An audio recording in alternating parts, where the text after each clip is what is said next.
پاکستان میں ایک بہت ہی مختصر اور محدود طبقہ ایسا ہے جو اس قدر طاقتور ہے کہ وہ گزشتہ 70 سالوں سے پاکستان کا بیرون ملک ایک منفی روپ پیش کرنے کی مسلسل کوشش کرتا ہے اور اندرون ملک اسے ایک ناکام ریاست، مذہبی شدت پسند قوم اور اقتدار پر غلبے کی خواہش رکھنے والی فوج کے ہاتھوں میں کھیلنے والا ملک بتاتا ہے۔ یہ طبقہ گزشتہ 15 سالوں سے میڈیا کی چکا چوند، سوشل میڈیا کے پھیلاؤ اور ان کے ذریعے عالمی ایجنڈے کی تکمیل کی وجہ سے خوفناک حد تک طاقتور ہو چکا ہے۔ اس طبقے کی 3 اہم علامتیں ہیں۔ یہ پاکستان کی تمام خرابیوں، برائیوں اور ناکامیوں کی وجہ جمہوریت کے عدم تسلسل کو قرار دیتا ہے۔ یہ جہاں موقع ملے اسلام، مسلمانوں کی آپس کی فرقہ بندی اور اس کی وجہ سے معاشرتی تقسیم کو اجاگر کرتا ہے، اور اس کے نتیجے میں ہونے والے قتل و غارت کے چھوٹے سے واقعے کو بھی سالوں یاد لاتا رہتا ہے۔ لیکن قوم پرستی کی وجہ سے اگر کراچی خون میں نہلاتا ہے یا بلوچ، پشتون، سندھی اور پنجابی آپس میں لڑتے ہوئے خون کی ندیاں بھی بہا دیں تو وہ انہیں ناراض بھائی کہتا ہے۔ اسے پاکستان کی یکجہتی اور اتحاد اس قدر تکلیف دیتا ہے کہ اسے اس ملک کا واحد ادارہ جہاں داخلے کے بعد ہر کوئی اپنی نسلی شناخت فراموش کر دیتا ہے اور موت کی آغوش میں جانے تک اپنی بنیادی تنظیم کے ساتھ محبت برقرار رکھتا ہے۔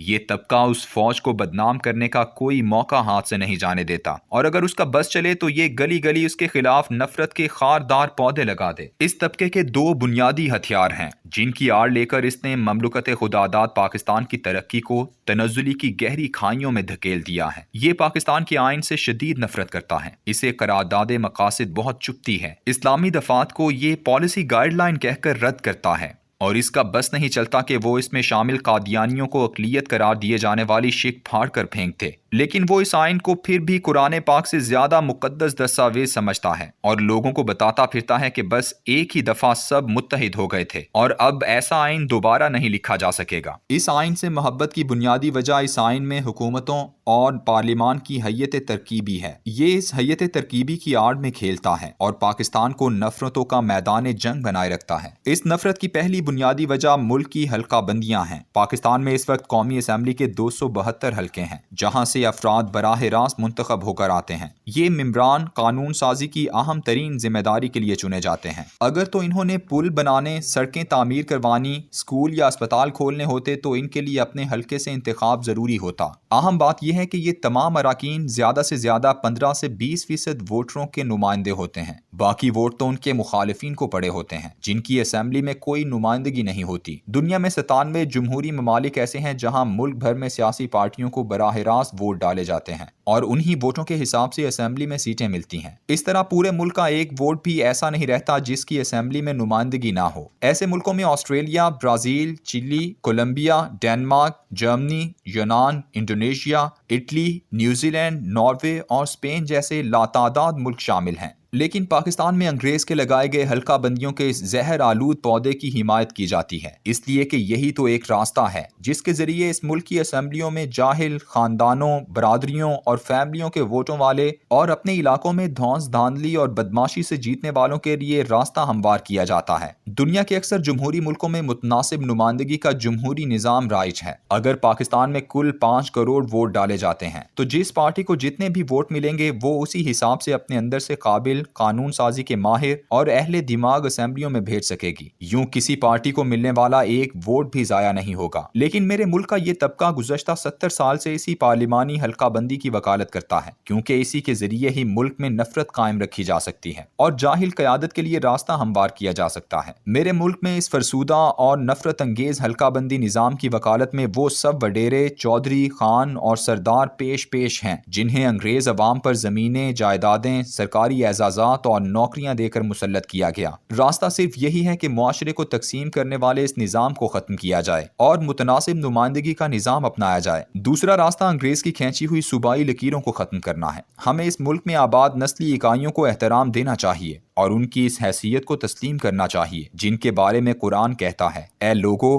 ہم نے تم سب کو ایک ہی مرد و عورت سے پیدا کیا اور تم میں کنبے اور قبیلے بنا دیے تاکہ تم ایک دوسرے کو پہچانو۔ اس شناخت کو محترم بنانے کے لیے پاکستان میں نسلی اکائیوں کو بلا تعصب ازسر نو ترتیب دینا ہوگا اور انگریز کی بنائی گئی 4 صوبوں کی غیر فطری تقسیم کو ختم کر کے پاکستان کے آئین میں نئی اکائیوں کو مرتب کرنا ہوگا۔ بلوچستان میں پشتون، بروہی، مکران کے بلوچ اور بولان سے نیچے سبی، ڈیرہ بگٹی اور نصیر آباد ڈویژن کے بلوچ علیحدہ اکائیاں ہیں۔ اسی طرح پنجاب میں سرائکی، بہاولپور کے ریاستی، وسطی پنجاب کے پنجابی، پوٹھوہار کے پوٹھوہاری اور جھنگ اور ملحقہ علاقوں کے جانگلی الگ الگ اکائیاں ہیں۔ خیبر پختونخوا میں ہزارہ کے علاقے کے ہند کو بولنے والے، مردان، چارسدہ اور پشاور کے خالص پشتو بولنے والے، ریاست سوات والے اور اسی طرح قبائلی علاقہ جات کے لوگ جن کی پشتو ان خالص پشتو بولنے والوں کے سروں سے گزر جاتی ہے۔ اسی طرح سندھ میں 70 سال سے آباد اردو بولنے والوں کو اب نہ کوئی نکال کر بحیرہ عرب میں پھینک سکتا ہے اور نہ ہی انہیں کسی دوسرے کی تہذیب اوڑھنے پر مجبور کر سکتا ہے۔